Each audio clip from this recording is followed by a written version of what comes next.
Mesdames, Messieurs, bienvenue à Justice et Promotion, votre émission qui vous fait connaître la loi, les droits, et même ceux qui n'ont pas appris les droits à l'école, à l'université, ont donc un accès libre et gratuit à partir de cette ASBEL et Salomon Justice et Promotion, qui est patronné par Maître José Yombo Tipangila.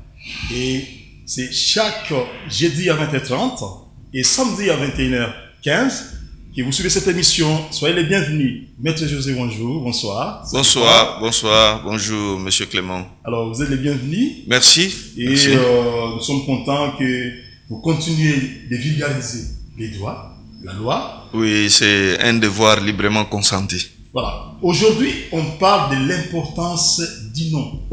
Les noms que vous portez. Exemple, José Yombo Tipangila, Clément Kingombe. Alors, comment est-ce que ces noms-là débutent, qui donnent les droits de porter les noms ou qui donnent à un enfant qui naît les noms? Et puis, à quoi ça sert dans la vie courante, même après la mort, etc. Est-ce que ce nom-là est important? Peut-on changer les noms tout moment quand on veut? On va tout comprendre par Maître José Yombo Tipangila de l'ASBEL de Salomon Justice et Promotion. Maître José. S'il vous plaît. T'attendons par non. Non. J'aurais souhaité circonscrire les choses parce que le nom, dans notre société, les gens pensent que c'est quelque chose de dérisoire. Mais c'est lorsque on est devant une situation où on vous prive des droits ou des avantages à cause du nom, c'est en ce moment-là qu'on réalise qu'on ne blague pas avec le nom. On ne blague pas avec le nom. Pourquoi? Parce que après un cursus scolaire, universitaire, vous avez écrit différemment votre nom. Vous arrivez dans une autre université, on vous dit, monsieur, vous êtes un faussaire. Le nom que vous avez sur votre passeport ne correspond pas au nom qui est dans le diplôme. Et les complications commencent. N'est-ce pas? On a vu des personnalités avoir des problèmes tout simplement parce que là où il a mis Y, il y avait I. Mais dans des pays sérieux, je connais quelqu'un qui a eu des problèmes. On lui a dit non, il faut nous démontrer que ce diplôme vous appartient. Parce que dans votre passeport, le nom est écrit avec Y. Comment sur votre diplôme, on l'écrit avec I? C'est deux noms différents. Donc ce diplôme ne vous appartient pas. Donc vous comprenez que le nom est quelque chose de très important pour un être humain. Il arrive même que lors de la signature d'un document, si on écrit mal les noms, le document n'aura pas peut-être son importance. Bon, ça pose des problèmes d'authenticité du document. Parce que... J'ai aimé les mots, authenticité. Oui, parce que le nom se réfère à l'identité. Si vous avez écrit votre nom différemment que celui qui a été enregistré par l'autorité de l'état civil, vous pouvez dire que ce n'est pas vous. Ce n'est pas vous qui avez signé. Et ça fragilise le document. Voilà la raison pour laquelle, même quand vous signez des documents, il faut vous rassurer que votre partenaire a écrit correctement son nom. Et la signature aussi, c'est un des éléments d'identité lorsqu'on analyse un document. Parce que vous savez que même la signature, quand elle évolue, vous devez le faire savoir auprès du juge. Ceci étant, qu'attend-on par non? J'en viens, j'y arrive, le nom. Le nom, c'est une désignation par laquelle on identifie un être humain. C'est une désignation. De telle sorte que quand on le prononce, l'être humain répond. C'est dire qu'il y a un lien entre l'être humain et le son par lequel il est appelé. ce son-là, lorsqu'il est articulé, il donne le nom. C'est ainsi que là où il y a 10 personnes, dès qu'on dit Clément, vous verrez les Cléments se retourner. Donc le nom a une grande importance. Il arrive aussi qu'on prononce mal un nom. À ce moment-là, ça émet des doutes. Non, oui, lorsque le nom est mal prononcé, un homme civilisé, quand il se rend compte qu'il a mal prononcé le nom, il s'excuse. Il s'excuse. Donc il ne faut pas... Dit, vous avez massacré mon nom. Bien sûr. Oui. Quels sont les éléments du nom? Le nom, dans notre code, le nom a 3 éléments. 3 éléments. Lesquels? Le prénom, le nom et le post-nom. Et ces 3 éléments constituent le nom. Est-ce que tous ces 3 éléments sont essentiels pour que ça soit écrit, par exemple, dans un document, ou bien que ça soit prononcé quand c'est officiel? Non. La loi dit ceci. Oui.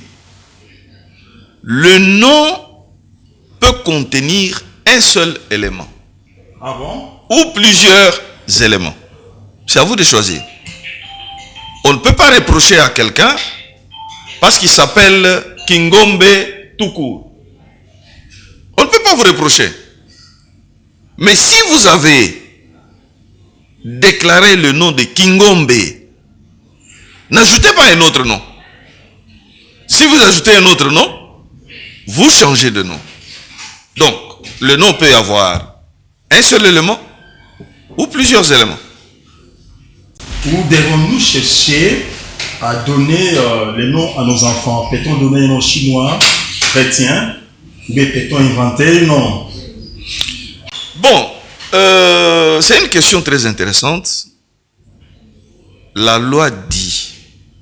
Vous vous référez beaucoup à la loi. Ça, mais il le faut parce que le nom est réglementé. Réglementé. Et réglementé, le nom n'est pas quelque chose avec lequel il faut jouer. Le nom doit être tiré dans le patrimoine culturel congolais. Ça veut dire quoi? Ça veut dire que le nom doit sortir de notre culture. Vous ne pouvez pas prendre le nom d'une autre culture qui ne fait pas partie du patrimoine culturel congolais et donner à notre enfant. Mais nous avons des prénoms qui ne sont pas de notre culture. Attention.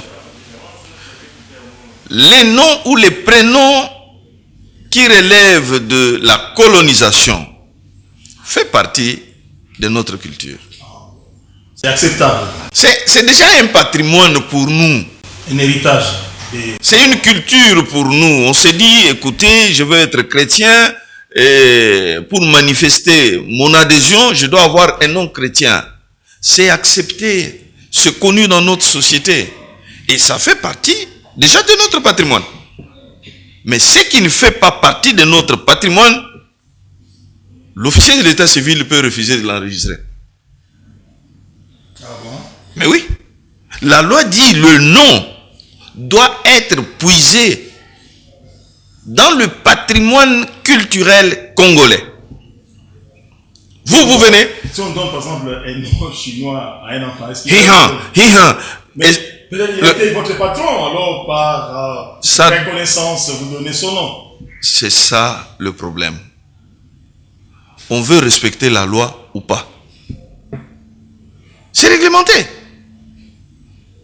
La loi vous dit que ça doit être le patrimoine culturel congolais. Est-ce que nous avons un élément de culture avec les Chinois?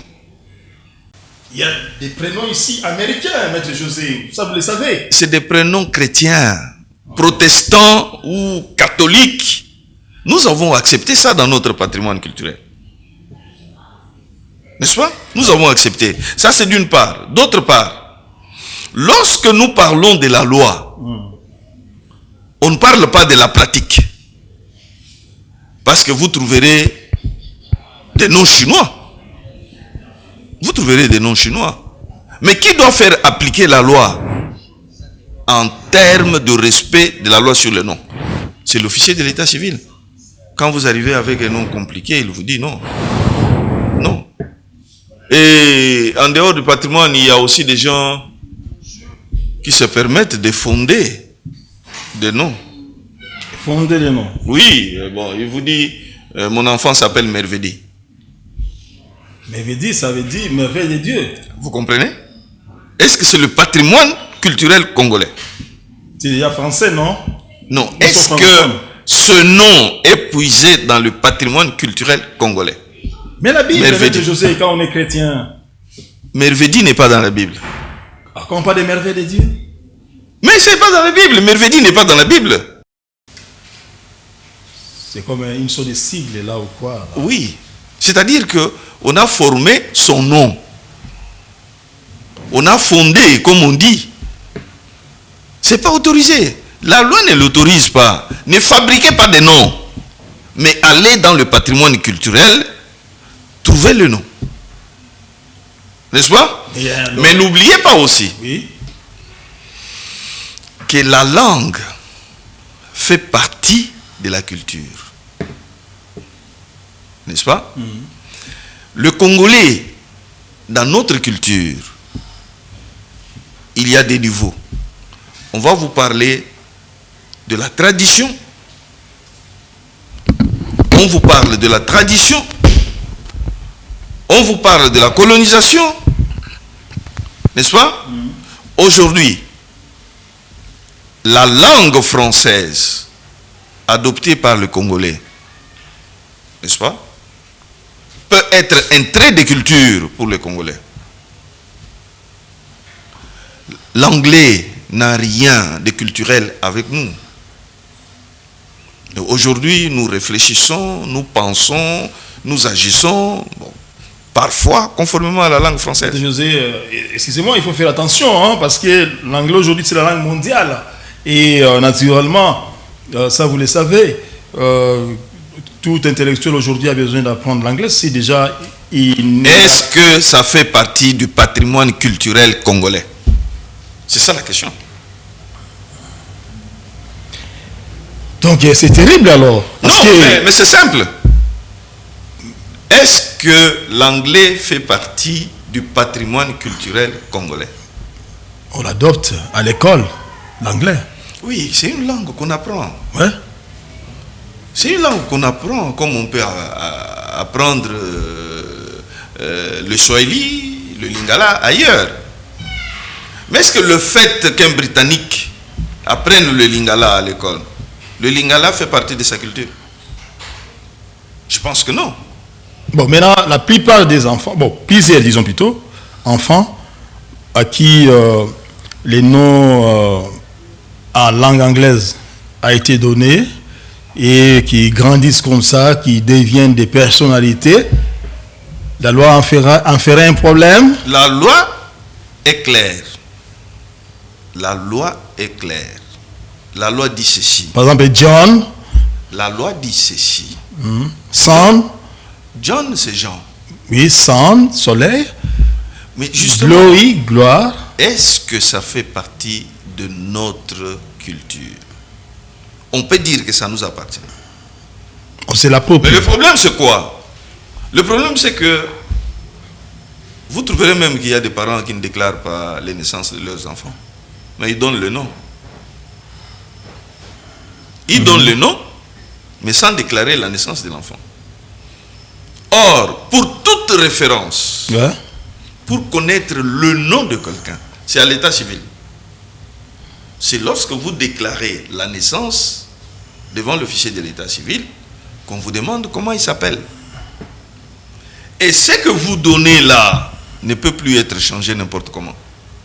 Alors, la question, peut-on changer les noms ou l'ordre des éléments du nom ou encore son orthographe?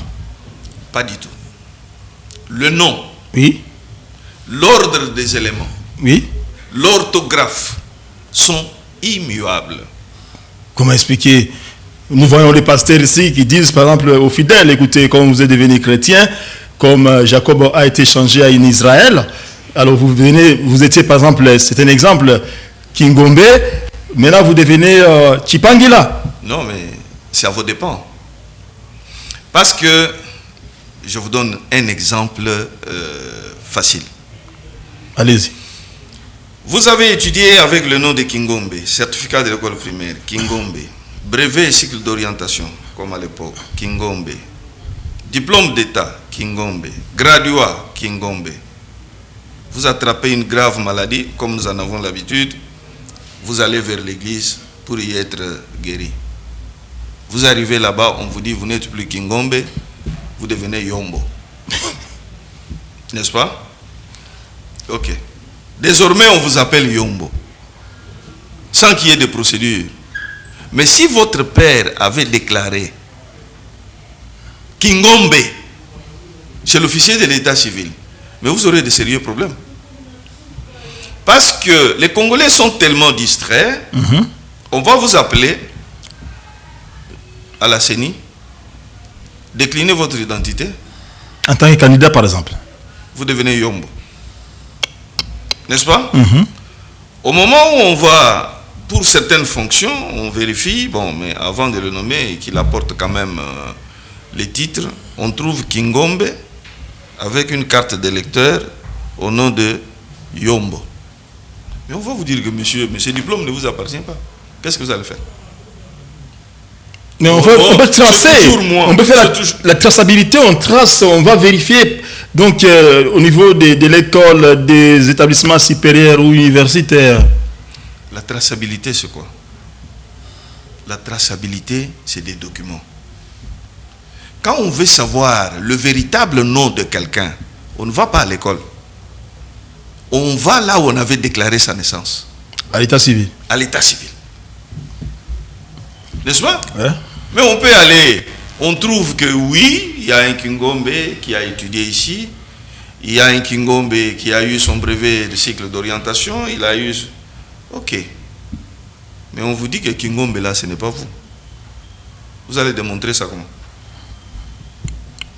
On vous dit, le certificat, c'est vrai, oui, le certificat, un Kingombe était ici entre l'année 90 et 92. Il a terminé ici. Mais vous vous appelez Yombo. Qui va établir le lien d'identité entre Yombo et Kingombe? La traçabilité, vous l'aurez où? Ah bon? Mais l'identité, c'est quoi? L'identité, c'est justement ce lien qui permet que votre physique soit lié à un nom. Pour que votre physique soit lié à un nom, c'est le nom dans le registre de naissance. N'est-ce pas? C'est ce nom-là qui est reconnu. Existe-t-il un mauvais nom par rapport à la loi? Bien sûr. Comment expliquer? Il existe certainement des mauvais noms.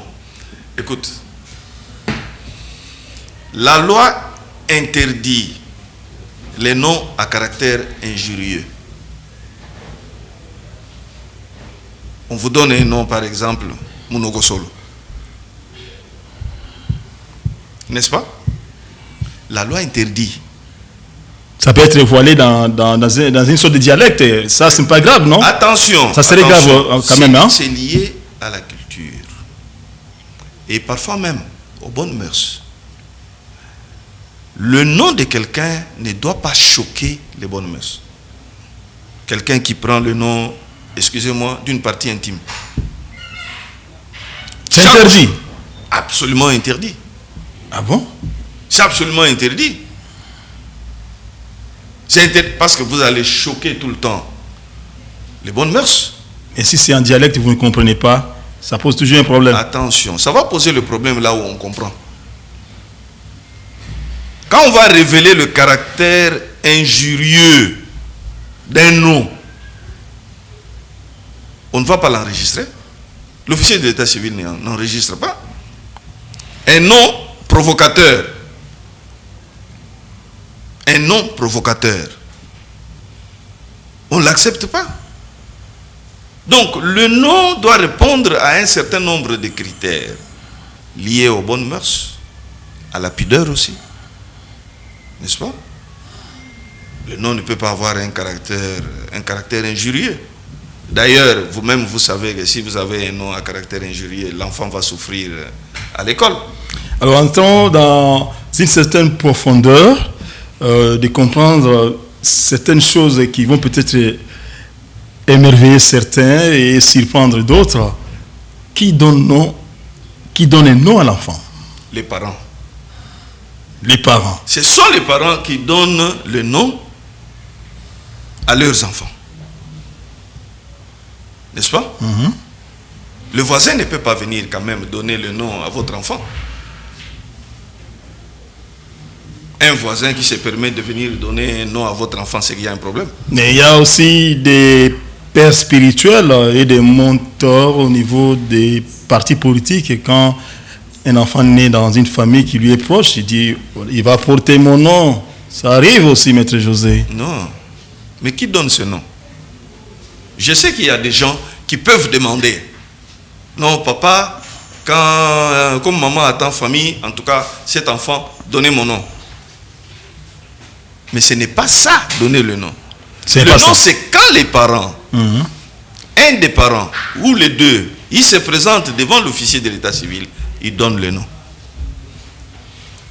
N'est-ce pas? C'est pas le fait que le voisin a demandé le nom, le spirituel a demandé le nom, que le nom deviendra le nom de l'enfant. C'est lorsque les parents acceptent, en ce moment-là, ça peut devenir le nom de l'enfant s'il est déclaré devant l'officier de l'état civil. Et s'il est enregistré comme tel. Mais peut-être les mentors a dit, soudoyer, écoutez, j'ai besoin que cet enfant porte mon nom parce que c'est moi qui soutiens financièrement ta famille. Non, mais tout ça, oui, mais il faut que les parents acceptent. Il faut que les parents acceptent. Vous ne pouvez pas aller devant l'officier de l'état civil et déclarer la naissance d'un enfant qui n'est pas le vôtre. N'est-ce pas? Oui. Et si les deux parents ne s'entendent pas sur les noms à donner à l'enfant, qu'est-ce qui va arriver? Bon, c'est des cas rares. C'est des cas rares que... Ah, vous dites que c'est des cas rares. Bon. Oui, c'est des cas rares. Excusez-moi d'ouvrir une parenthèse. Oui. Moi qui suis là, je suis un exemple. Oui. Quand je devais naître, quand je suis né, mon père a donné un nom là. Et ma mère a refusé. Ma mère a dit non, ça c'est mon poste-nom, hein, Lofino. Tout ça, parce que le nom que tu donnes à l'enfant, ça veut dire qu'on va les haïr sans cause. Et voilà, c'est le nom que maman avait donné qui est resté. Bon, maman a peut-être corrigé papa. Parce qu'il ne fallait pas que l'enfant porte un nom à caractère injurieux. N'est-ce pas? La maman a peut-être estimé que c'est un nom porte-malheur. Mais toujours... Non, pas injurieux forcément, ça devait être une prédiction qu'on va haïr cet enfant sans cause. C'est possible. C'est possible parce que les noms ont leur sens, n'est-ce pas? C'est pourquoi on ne veut pas, le législateur n'a pas voulu aussi que le nom porte un caractère injurieux ou provocateur. Vous voyez? Alors, mais lorsque les deux n'arrivent pas à s'entendre, je pense que c'est le chef de la famille, le chef du ménage qui donne le nom. Ça, lorsque la loi dit que le père est le chef de la famille ou du ménage, c'est qu'il lui accorde un certain nombre de privilèges. N'est-ce pas? Donc, si on n'arrive pas à s'entendre, bon, écoutez, le père peut déclarer devant l'officier de l'état civil le nom qu'il a donné à l'enfant. Il ne pourra jamais être contredit. Alors, si, par exemple, l'enfant n'a pas un père connu, donc un père déclaré, ou encore, si les pères désavouent l'enfant, que non, ce n'est pas mon enfant, tout ça, alors qui donne les noms en ce moment-là? Non, c'est comme nous l'avons dit. Les parents donnent le nom à l'enfant. Mais s'il arrive que le père désavoue, ou que le père est inconnu, parce que c'est des situations qui arrivent, mais cet enfant-là ne manque pas de parents. Il a la mère. La mère, c'est aussi un parent. C'est la mère qui va donner. C'est la mère qui va donner le nom à l'enfant. Alors si le père qui avait désavoué l'enfant et par la suite corrige, il reconnaît son enfant, est-ce qu'il aurait le droit de donner un nom à l'enfant? Bon, je comprends dans quelle situation Et c'est là jusqu'à quel âge? Oui. Parce que dans les notions des droits, il y a les temps, il y a l'espace, etc. Bien sûr. Si un père, à la suite d'une grossesse, Ouais. désavoue l'enfant, et que par la suite, les circonstances aidant, il finit par reconnaître que c'est son enfant. Mhm. La loi lui donne le droit d'ajouter son nom au nom de l'enfant. Mais c'est là, il va sans dire qu'il doit respecter la procédure, il doit se présenter devant le juge et faire adjoindre son nom à celui que la maman avait donné. C'est un droit qu'on lui reconnaît. Mais attention, jusqu'à un certain âge. Je pense jusqu'à 15 ans. Jusqu'à 15 ans. Passé 15 ans, on demande l'avis de l'enfant. Ah bon? Oui. Est-ce que vous acceptez de porter le nom de votre père? Si l'enfant dit non, c'est fini. Le papa ne pourra jamais adjoindre son nom au nom que la maman a donné. Donc l'enfant pourrait aussi accepter de porter le nom de sa mère? Non, le nom que sa mère a donné. Ouais, j'ai compris. Le nom que sa mère a donné. Ouais. Mais attention. Mais la maman peut donner le nom de sa famille. Par exemple. C'est acceptable. Mais oui. Pourquoi pas? Ça devient... Mais il n'est pas interdit, attention. Oui. La loi ne fait pas de discrimination entre le nom des hommes et le nom des femmes. Votre enfant peut porter le nom de sa mère. N'est-ce pas? Il porte le nom de sa mère. Ça ne serait pas le matriarcat? C'est possible, mais le nom, c'est le nom. Que ce soit matriarcat, patriarcat, l'enfant peut porter le nom de sa mère. S'il est garçon, et vice-versa, c'est pas interdit que ma fille porte le nom de Yombo. Il arrive des situations malheureuses comme la guerre et qui font qu'un enfant se retrouve sans père, sans mère. Peut-être il y a eu un obus qui est tombé et les deux sont partis. Oui. En ce moment-là, qui aurait droit de donner le nom à l'enfant? Oui, c'est des situations que nous connaissons et pendant la guerre. En ce moment-là, l'officier de l'état civil a le droit de donner le nom à l'enfant. C'est un droit qui est... L'officier de l'état civil qui n'a pas engendré l'enfant? Non, c'est le bourgmestre. Ah bon? Le bourgmestre peut donner le nom parce qu'il est officier de l'état civil. Quand on retrouve un enfant sans parents, ni père ni mère. Ah oui. C'est un enfant. À ce moment-là, le bourgmestre peut nommer. Est-ce qu'il est obligatoire que les enfants de la même famille portent les mêmes noms? Non, pas du tout.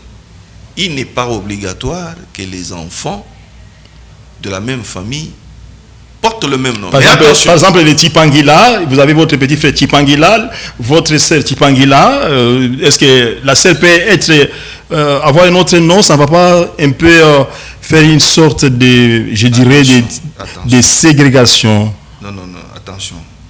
Il ne faut pas qu'on fasse la confusion. Le nom, c'est un élément d'identité. Ou pour ne pas dire la discrimination de la famille? Non. Parce que chacun a le droit de porter son nom. Je ne vous coupe pas. Par exemple, Tipangila, c'est le nom de votre père. Mais un autre enfant, papa donne un autre nom. Ça ne va pas faire la mauvaise balance? Voilà, la loi dit ceci. Oui, allez-y. Que dans une famille, tout le monde ne doit pas porter le même nom. Ah bon? Ça veut dire quoi? Tous les enfants ne peuvent pas avoir le même nom. C'est-à-dire, tous les trois éléments identiques. Kingombe, Kilobo, Kingombe, Kilobo, Kingombe, Kilobo. Tous les enfants, c'est interdit. Vous devez ajouter un élément qui permet de différencier. N'est-ce pas? À chaque enfant, Kingombe, vous ajoutez le nom de famille. Kingombe, si c'est vous le père. Kingombe Fulani, Kingombe X, Kingombe Y, Kingombe W. N'est-ce pas? Oui. Donc, tous les enfants ne peuvent pas porter les mêmes noms identiques. Il faut qu'il y ait un élément qui différencie chacun des enfants. sinon, l'officier de l'état civil est en droit de refuser d'enregistrer ce nom. Oui, oui. Ben, les grands noms, les noms de la famille, des mères. Peut demeurer. Peut demeurer. Ce n'est pas obligatoire. Yombo, yombo, yombo, yombo. Mais on a vu des familles où tous les enfants n'ont pas les mêmes noms de la famille. C'est pas un problème. C'est pas un problème. Ça dépend du choix des parents. Il y a un Mukuna qui vient, il y a un Kabaïdi, il y a un Mobutu, il y a un Tshisekedi et tout ça. C'est pas interdit. C'est pas interdit. Ça, c'est terrible. Hein? Un enfant qui ne porte pas le nom de son père ne va pas se sentir discriminé. Bon, mais je ne sais pas jusqu'à quel point cet enfant peut se sentir discriminé lorsqu'il est aimé de ses parents. N'est-ce pas? Mais en tout état de cause, les Kingombe sont les Kingombe, même s'ils portent d'autres noms. Alors, il arrive que les deux parents divorcent pendant que la femme était déjà enceinte de son conjoint. Et après le divorce, cet enfant-là naît. Donc, il est né du père, au sens de celui-là qui l'a engendré, et de la mère, au sens d'accouchement. Alors, en ce moment-là, qui a les droits de donner le nom à l'enfant? Donc, du point de vue légal, qui pourrait donner le nom à l'enfant dans une situation de divorcé? Non. Il faut bien comprendre les choses. Oui, allez-y. Malgré les divorces, l'enfant a deux parents. N'est-ce pas? Oui. Malgré le divorce, l'enfant a deux parents. Le père et la mère. Même dans le divorce, même dans le concubinage. Ah bon? Il y a toujours un père et une mère. Mais à ceux-là, on reconnaît le droit. Ça ne change rien à la loi. Ça ne change rien, mais qui pourrait donner le nom le premier? Non, qui donne le nom? Qui donne le nom? Le premier ou le deuxième? La loi ne dit pas c'est celui qui saute le premier qu'on va accepter. On dit... Mais la maman dit que vous avez divorcé avec moi. Écoutez, c'est moi qui ai fait l'essentiel pendant la grossesse. Vous m'avez abandonné à 3 mois, etc. de la grossesse. Mon enfant est né. Je donne le nom que je veux. Et je cesse d'être parent. Donc moi, le père, parce que vous avez supporté vous-même la grossesse, ainsi de suite. Donc, le fait d'avoir supporté cette grossesse-là, hein, je cesse d'être parent. À moins qu'il me prouve que c'est un enfant qui ne m'appartient pas. À ce moment-là, la donne change. Mais pour autant que je suis le père de l'enfant, la loi me reconnaît le pouvoir de donner le nom. Les autres considérations peuvent venir après. Mais sur le plan formel, le père a le droit de donner le nom à son enfant. Divorce ou pas divorce, on ne cesse pas d'être parent. On ne cesse pas d'être parent. N'est-ce pas? C'est clair en tout cas. Mais il y a autre chose. Hein? Donc, à ma connaissance, du temps des colons belges, ces blancs avaient difficile à écrire certains noms. On en a pour exemple Chimpangila qui s'écrit avec T selon la coutume, T, S, H, etc.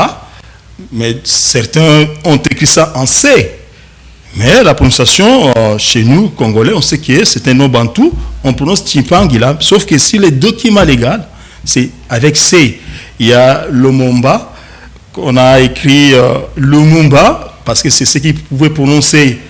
Alors, sur le plan légal, quel est le nom qui peut être accepté dans la société, au sens d'écriture, au sens d'écriture? L'écriture, lorsqu'il arrive, il impose ses règles. N'est-ce pas? Nous, dans notre patrimoine culturel, on n'avait pas l'écriture.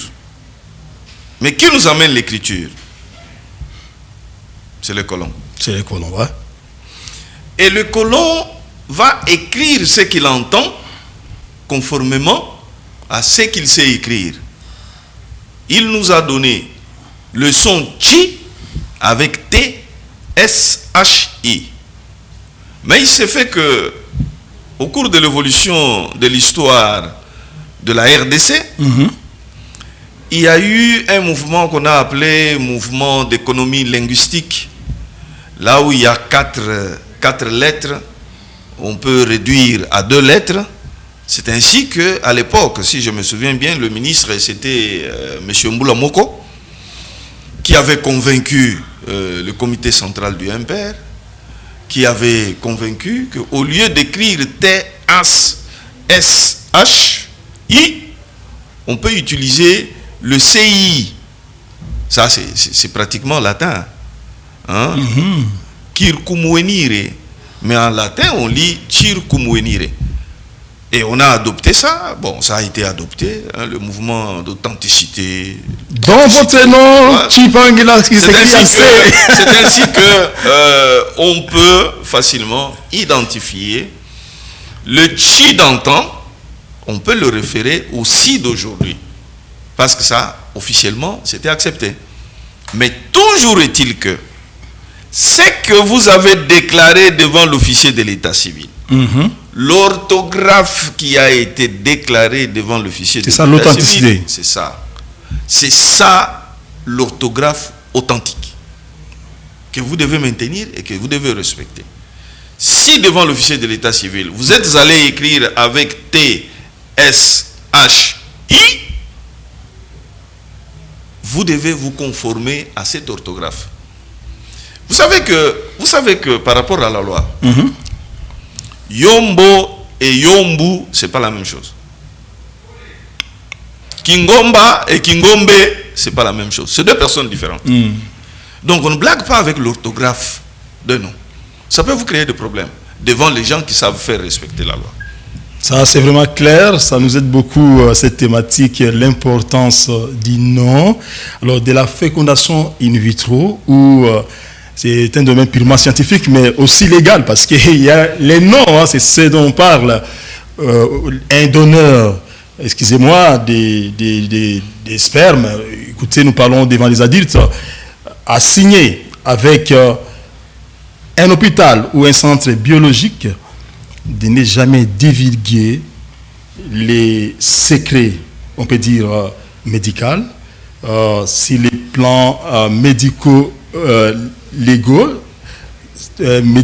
médico-légal, tout simplement parce que cela pourrait déranger la quiétude du couple marié stérile, dont lui est un donneur. Il a donné, même si ça s'avérerait un jour qu'ils comprennent que non, l'enfant que porte la femme de Yves Mbouba, comme Yves Mbouba et sa femme n'ont pas conçu un enfant, c'est mon enfant. Il n'a pas droit de divulguer les secrets.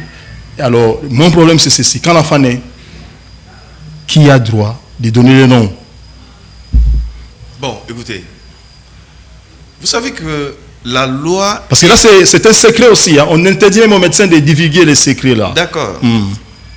La loi est l'expression des réalités d'une contrée, d'un pays, d'un peuple. C'est l'expression de la volonté populaire, parfois.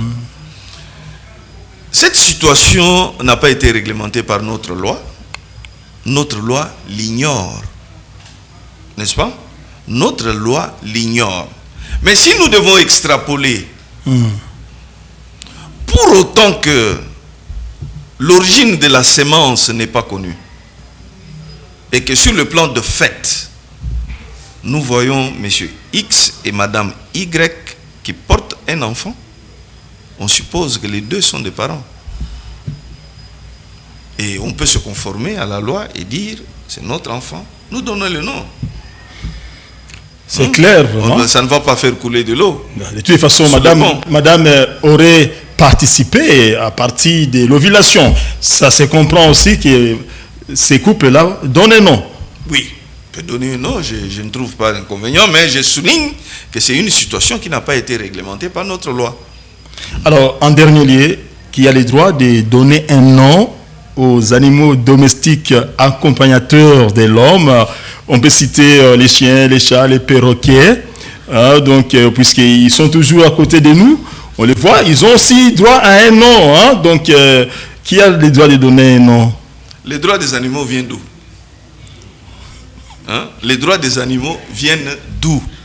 Parce que ce code ne parle pas du droit des animaux ou les noms des animaux. Bon, mais les animaux font partie des choses. Des choses. Ce n'est pas des êtres humains. Les animaux font partie des choses. Ça veut dire qu'on peut exercer sur l'animal un droit de propriété. C'est pourquoi on peut le vendre. Et dès lors que c'est votre propriété, vous pouvez le nommer. En tout cas, ça a été assez clair. Oui. Hein, donc, ça, c'est une grande thématique. L'importance du nom. Quand votre nom est mal écrit dans un document, vous comprenez ce qui adviendra. Quand peut-être vous prononcez mal le nom d'une personnalité, vous voyez la confusion que vous êtes en train de distiller là.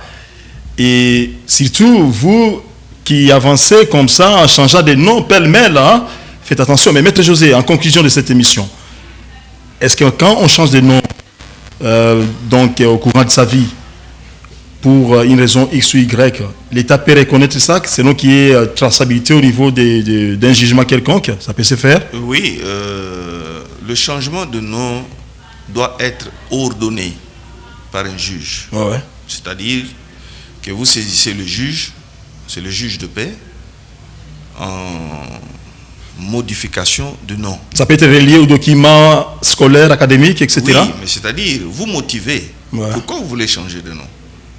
De manière à ce que, dans la motivation du jugement, on puisse comprendre que tous les titres, les diplômes qui ont porté le nom de Kingombe, aujourd'hui, ils s'appellent Yombo. Donc, ce qui a appartenu à Kingombe appartient à Yombo aujourd'hui. Mais c'est sur base d'une décision judiciaire. Alors, ça, c'est autorisé. Ok. C'est autorisé. C'est la fin de cette émission. Rappelez-nous seulement l'importance du nom en quelques petites secondes. Oui, l'importance du nom, c'est comme je vous l'ai dit, il permet d'identifier l'individu. Donc, c'est une désignation par laquelle un être humain est reconnu. Il a tellement une importance parce que ça fait partie de son identité. Et cette identité peut être liée à toute sa vie, à tout ce qu'il fait et à tout ce qu'il a. Donc, à partir du nom, on peut vous refuser une propriété.